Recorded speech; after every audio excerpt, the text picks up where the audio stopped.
Le songe et les doutes de Joseph au portail Sainte-Anne de la façade occidentale de Notre-Dame. Pour apprécier une sculpture, notamment d'un texte biblique ou de la vie d'un saint, il y a en fait 3 niveaux. Tout d'abord, il faut savoir quel est le texte qui illustre la sculpture.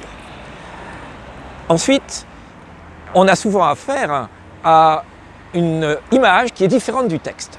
Si je prends l'exemple du jugement dernier, il s'agit du chapitre 25 de saint Matthieu, mais on trouve notamment la pesée des âmes qui est totalement absente du texte parce qu'il s'agit d'une relecture des théologiens du Moyen-Âge. Mais il y a aussi une 3e dimension que je voudrais illustrer par ce thème. C'est parfois une initiative du sculpteur, une création du sculpteur. En ce qui concerne notre épisode, le texte de saint Matthieu dit la chose suivante: Joseph apprend que Marie est enceinte. Comme il était un homme juste et ne voulait pas la répudier, il résolut de la répudier sans bruit. Alors qu'il avait formé ce dessein, voici que l'ange lui apparut en songe et lui dit: Joseph, fils de David, ne crains pas de prendre chez toi Marie, ta femme, car ce qui est engendré en elle vient de l'Esprit Saint.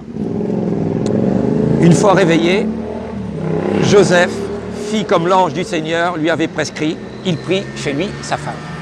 Nous avons notamment au-dessus de la tête de Joseph l'ange qui est dans le ciel, qui évoque le songe.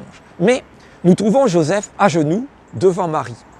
Et là, il s'agit de quelque chose qui n'est pas explicitement dans le texte, mais qui évoque une image très connue des gens du Moyen-Âge. Et je pense que ça, c'est une initiative du sculpteur. Il s'agit de l'hommage du vassal à son suzerain.